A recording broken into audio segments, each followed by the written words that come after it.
pa naman, tapos mo na. Baka palayasin na naman tayo kasi maingay tayo. Ay, oo nga po. Ayan. Hindi naman tayo maingay, pinapalayas tayo eh. Diba? Basta, love ka namin! Hindi ka mukhang bangag, ma. Walang iwanan na, walang iwanan, tulugan. Masasabi ko lang yung bangag. Rest, ma. Yan. Ayan, magandang gabi po, Ma'am BP Inday Sara. At sa mga kasama po namin, naka-live po kami rito ngayon. Ako po si BMR Channel.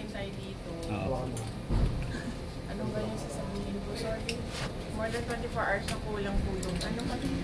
Huwag kayo maingay kasi baka palayasin tayo. Dito. Huwag kayo magsisigaw kasi baka palayasin tayo. Yes. Unang-una, nagpapasalamat ako sa inyong lahat sa suporta ninyo sa akin, sa aking opisina, sa aking mga kasama sa Office of the Vice President, kay Yusek Dulaita Lopez, at sa lahat ng mga OVP personnel na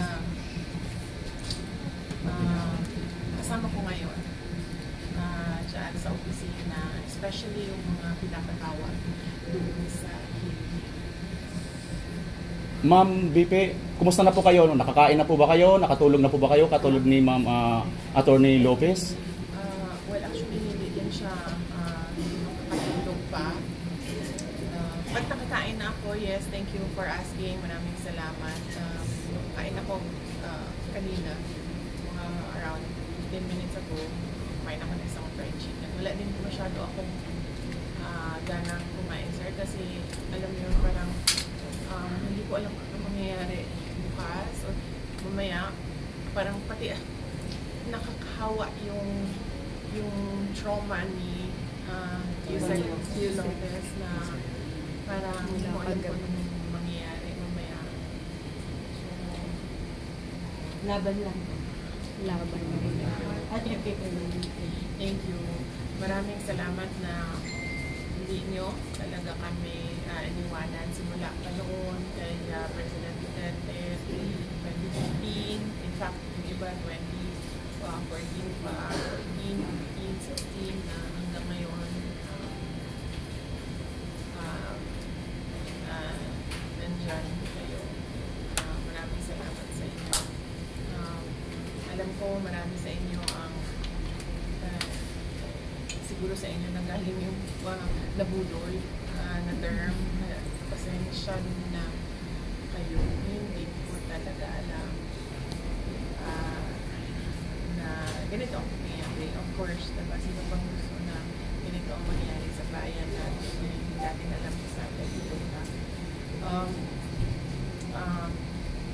ang expectation talaga was that, well, we start to become a superpower.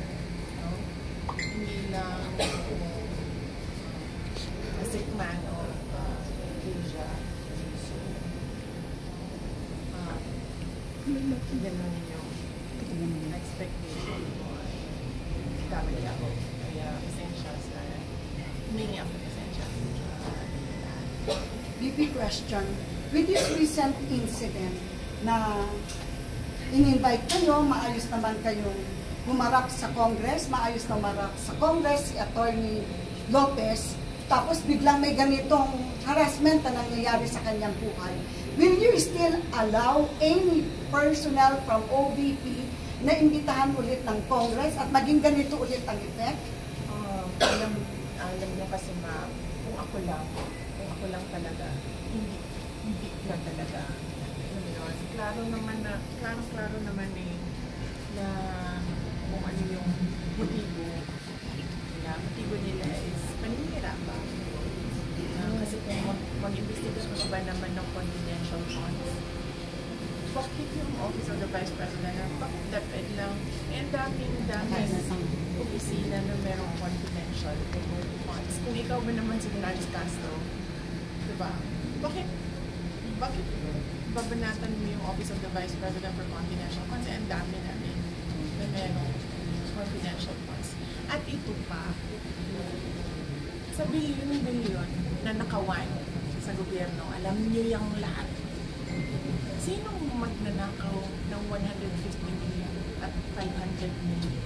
A total of 650 million plus 125. Sino magnanakaw ng mga walang sinsilyo?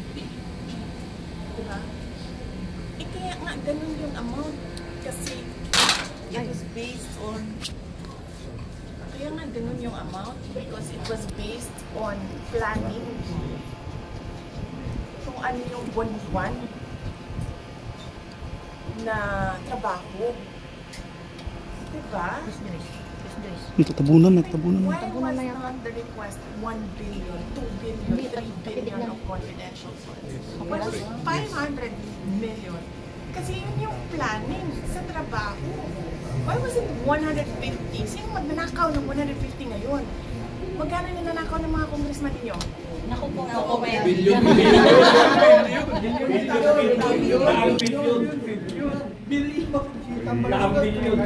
Naku po, ma'am. Sa totoo lang, nagtatrabaho po ako sa gobyerno. Dati, hindi ko na kinaya. Hindi ko na po talaga kinaya yung bad government. Kaya po talaga nag-resign ako. Ganun pa man, no? Personal ko po binibigay. Kami po biktima ng ng droga, yung mga adik-adik na yan. Ako po si Yubi Santiago, yung tumatayo po ngayon na kauna-una biktima na lumabas for former president na tinatanong kasi nasa ka ng biktima ng mga drug users na Natatabunan sis, natatabunan. So ako po tumatayo po ako ngayon. Adi, ito. Ayan. Dapat hindi nangyayari. Opo. Kasi pinapayagan ng dati. Panahon pa nga, nabanggit ko na nga po sa vlog, panahon pa ho ng tatay ng presidente natin. Naging adik na po yung kapatid ko. Natigil po sila ng panahon po ng President Duterte. Ayan. Ngayon, nung nawala po si President Duterte, siya na po nakabo. Nagsibalik na naman po yung mga adik. Sis, yung sombrero mo, sis. Nakakatakot na po talaga. Nakakatakot na po talaga. Sa totoo lang, ma'am, kung maalala nyo, di ba galing ako kasi meron kami Thanksgiving event doon. May lumapit sa akin doon, ma'am, isang nanay. Sinabi niya sa akin, Inday Sara, meron akong complaints. Tapos sabi niya, ang anak ko, addict. Ang anak ko, may kaso. Sinurrender ko ang anak ko thinking na magbabago siya sa loob ng kulungan. Ngayon, ang anak ko nagbebenta sa loob ng kulungan. So, sobrang sama ng loob niya kasi she had to give up yung anak niya, ipasok sa kulungan thinking na this will teach the person a lesson, my child a lesson. And then it turns out, sobrang disappointed, frustrated siya kasi nalaman niya nagbebenta sa loob ng droga yung anak niya. Hindi ganitong klaseng bansa ang gusto natin. Walang may gusto ng ganitong klaseng bansa.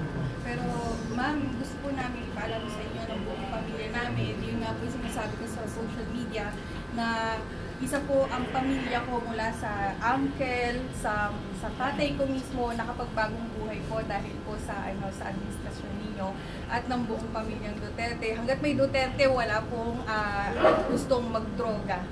Yun po ang takot nila sa pangalang Duterte. Kaya po yung suporta po sa inyo hanggang sa ibang bansa, hanggang langit po. Sabi nga po, mamatay mabuhay, tutulong at tutulong pa rin po kami sa Duterte. Yes. Thank you sa suporta ninyo at thank you sa paniniwala ninyo sa trabaho namin. At maraming salamat dahil sa kabila ng sobrang daming black propaganda at paninira, nandyan pa rin kayo. Yes, mahigpit pa rin yung suporta. Yes, talaga ba naman kayo ng budget? Gusto ko naman. Well, yes, nasagot ko naman na yan. Sabi ko na kahit anong budget yan, pagkakasyahin namin yan. Kasi kahit nung mayor ako ng Davao City, kulang naman lagi yung budget eh. Pinagkakasya lang namin lagi. Nagbabayad pa kami ng loans ng city government of Davao. Ito, mas lalong kakayanin namin ipagkasya dahil wala namang binabayaran na utang ang